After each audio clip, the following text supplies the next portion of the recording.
একটা ঋত্বিক মানুষের বাড়িতে কি জন্য যান? ঋত্বিক মানুষের বাড়িতে কখন যান?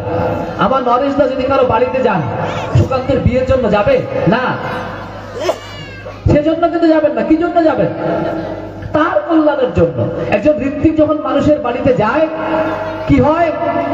তার নিজের জীবনের সমস্যাগুলো, তার নিজের জীবনের পরিত্রাণের উপায়গুলো, তার নিজের জীবনের কিভাবে চলবে, কিভাবে ঠাকুরের পথে আগাবে, কি করে তার নিজের জীবনের সুন্দর করার জন্য সমস্যাগুলোকে দূর করবে, ঠাকুরের পথে কি করে এগিয়ে যাবে, এই সমাধানগুলো দেওয়ার জন্য কিন্তু ঋত্বিকেরা বাড়িতে বাড়িতে যায়। কি করে? একজনকে যে অদীক্ষিত ব্যক্তি, তাকে দীক্ষা দেওয়ার চেষ্টা করে। যে দীক্ষা নিয়েছে সে যেন সুন্দর করে ইষ্টভৃতি করে, সেই চেষ্টা করে। যে ইষ্টভৃতি করে পাঠায় না, তার পাঠিয়ে দেওয়ার চেষ্টা করে।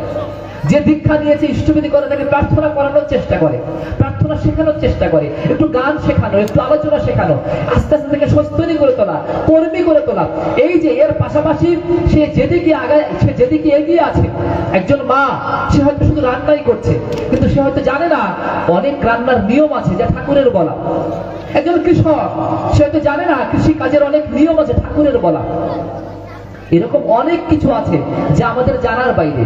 এবার ঠাকুরের নিয়মগুলো আমরা যতটুকু পালন করব, ততটুকু নিজের জীবনে আমরা উন্নত হতে পারবো, আর যতটুকু পালন করব না, ততটুকু কম উন্নত হতে পারবো। এই ঋত্বিকেরা এই কাজগুলো করেন। এই কাজগুলো কোন কাজ? ওই যে কল্কি অবতারের কাজ, মানুষের কলুষগুলোকে নাশ করে দেওয়া। মানে আমার মধ্যে যে যে বিষয়গুলো থাকার জন্য আমি উন্নত হতে পারছিলাম না, ঋত্বিকেরা গিয়ে হাতে ধরিয়ে আমার মাথার ওই সমস্যার সমাধান করে, অর্থাৎ আমার মস্তিষ্ক জগতে আমার যে দুর্বলতাগুলো ছিল, ওই দুর্বলতাগুলো নাশ করার জন্য তারা সাহায্য করেন।